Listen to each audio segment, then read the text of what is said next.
Este santo concílio, Fernando, Pete e Rachel, quando ele foi convocado, né, quando ele foi pensado pelo Santo Padre São João 23, quais eram as expectativas e esperanças que esse concílio nos trazia?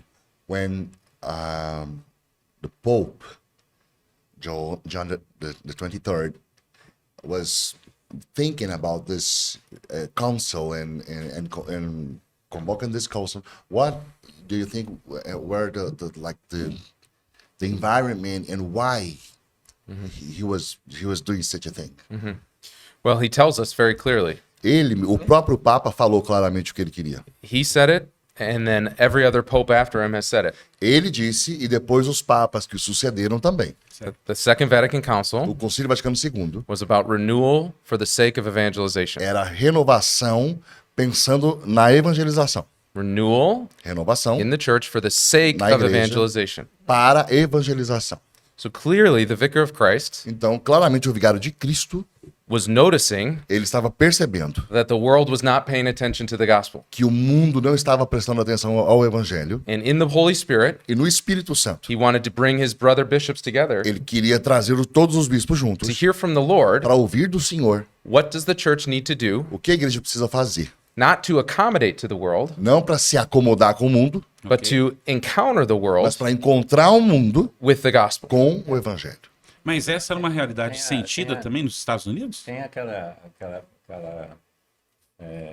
visão do Papa, quando o cardeal perguntou para ele o que ele faria por que ele faria um concílio, e ele tentando explicar para o cardeal não entendia, ele pegou, abriu a janela, Abriu as a janelas. janela do quarto dele, entrou um vento, e ele falou assim, é isso que eu quero, por isso que eu quero o concílio, para quem entre o vento. Novos ares. Look into what John the 23rd did, talking to a cardinal, and the cardinal was saying, "Why are you doing that?" And he opened the windows, and the wind came. And this is what we need fresh air. Yes, amen. Muito bom. Mas, continuando a pergunta, essa é uma expectativa para a igreja do mundo todo, mas era também a realidade vivida pela igreja nos Estados Unidos? Specifically in the United States, you might say that was it necessary? Look into your country, the situation of the church there.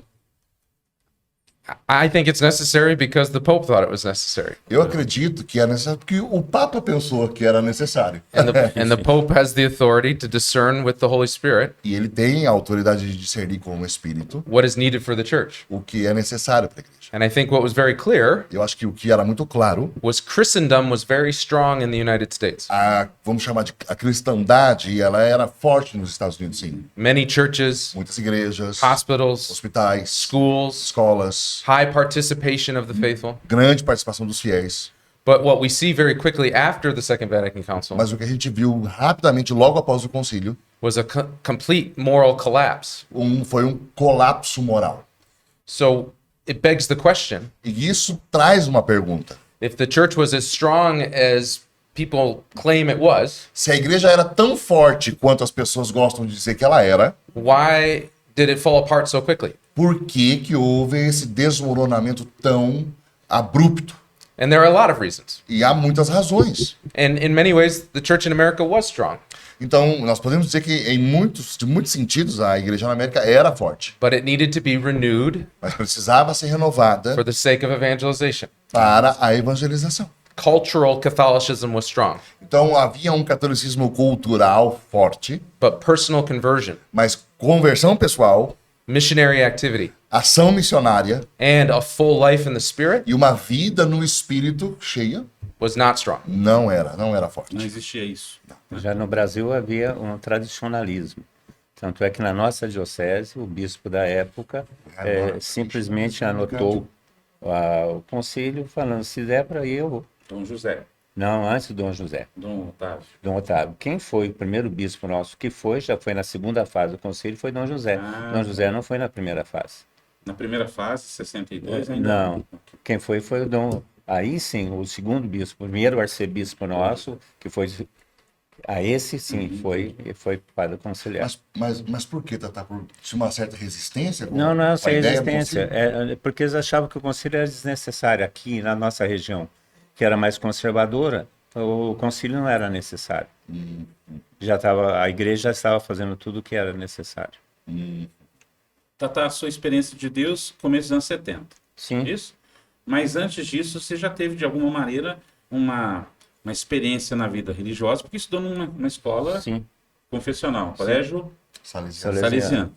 Lá dava para perceber essa carência da igreja em relação ao tema do Concílio Vaticano II? Nem tanto por causa que o colégio interno era bem quadrado, né? Bem fechado. Então você não tinha uma visão da realidade da igreja. Para nós foi quando o padre começou a rezar em português e olhando para nós e não de costas para nós foi um escândalo. Finalzinho dos anos 60, então sim. ainda rezava a missa em latim. Sim, somente 2 vezes por semana, no domingo e na quinta-feira. Ah, tá. Mudanças, né, gente? É isso que o Concílio... Interessante, eu gosto muito de frisar que o Concílio Vaticano II não vem propor mudanças, ele vem propor uma renovação. Marcão, eu quero aproveitar que tanto você quanto o Tatá são historiadores, vocês dois, né? Pete também é historiador, também de formação. You are also graduated in history. These two guys as well. Oh, yeah. A grande questão é a seguinte. Acho que o ponto que o Pete levantou aqui é extraordinário. Ele está dizendo assim, poxa, quer dizer que a igreja era linda, forte e pujante. E em questão de pouquíssimo tempo ela desmorona. Não é? Desculpa, a conta não fecha. A conta não fecha. Não fecha. Né? Então, assim, realmente havia talvez, e isso foi o que o padre Ratzinger escreveu em 1958, havia um catolicismo de fachada. Sim. Uma fachada, era um esteticismo, era algo bem cultural. Era um costume, É um uma costume cultura. Um costume cultural. Né? Só que o avanço tecnológico, o avanço de mídia fez com que as mudanças que normalmente levariam séculos para tocar questões morais e modificar a vida de comunidades inteiras, de sociedades inteiras, acelerou o processo. E aí a gente joga tudo na conta do concílio, mas, poxa, historicamente, o que aconteceu na virada do século XIX para o século XX? O movimento trabalhista, que é antes do concílio, provocou uma reação dos trabalhadores à estrutura social, que inclusive é a estrutura religiosa.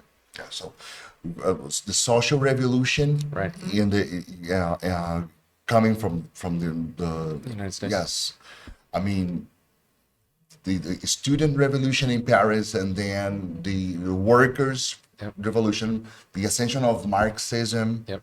All these Frankfurt. kinds of things happening, and we are always saying that the Second Vatican Council was responsible for all like the worst things happening in the church. I mean, it's really not fair. This is very much what I'm really sharing, you know. De qualquer jeito, Karl Marx teve uma grande influência, porque ele foi o primeiro a fazer uma reflexão sobre o trabalho e o capital de uma maneira mais científica. Usando todas as ideologias da época, não é uma ideologia original, mas de qualquer jeito foi ele que levantou essa questão. A igreja, na Gaudium et Spes, ela vai vir atrasado nisso. Você falou da questão do século XX, né? Mas o século XX, na realidade, ele também... A gente poderia falar que o século XX começa depois da Segunda Guerra. Sim. Né? Eric Hobsbawm Eric Hobsbawm chama de breve século XX, o período das transformações da Revolução Industrial até a Primeira Guerra Mundial e seus desdobramentos. E dali em diante todo mundo. E a Revolução Industrial foi um abandono. A igreja não participou da Revolução Industrial, ela chegou atrasada. Na Rerum Novarum, ela vai chegar atrasada. Chega atrasada. A Rerum Novarum é uma encíclica atrasada. Embora, né, Tata? Seja de uma riqueza, de uma profundidade, a Rerum Novarum, meu Deus. Não, isso a gente não discute, mas de qualquer jeito veio atrasado, tinha que vir. O Manifesto Comunista tinha que ser a Rerum Novarum, tinha que ser a... É verdade. Traduz, porque acho que ela vai gostar, eles vão gostar. Yes. So the things that were happening, and Karl Marx and the manifesto he wrote, the one that really was like touching the reality and saying what was necessary and giving the right words was not Marx, was Leo XIII with Rerum Novarum, you know. Yes. Very much. I mean, it's wonderful and dense what he was writing about the situation, the social situation, and all these kinds of things. He was just sharing about this.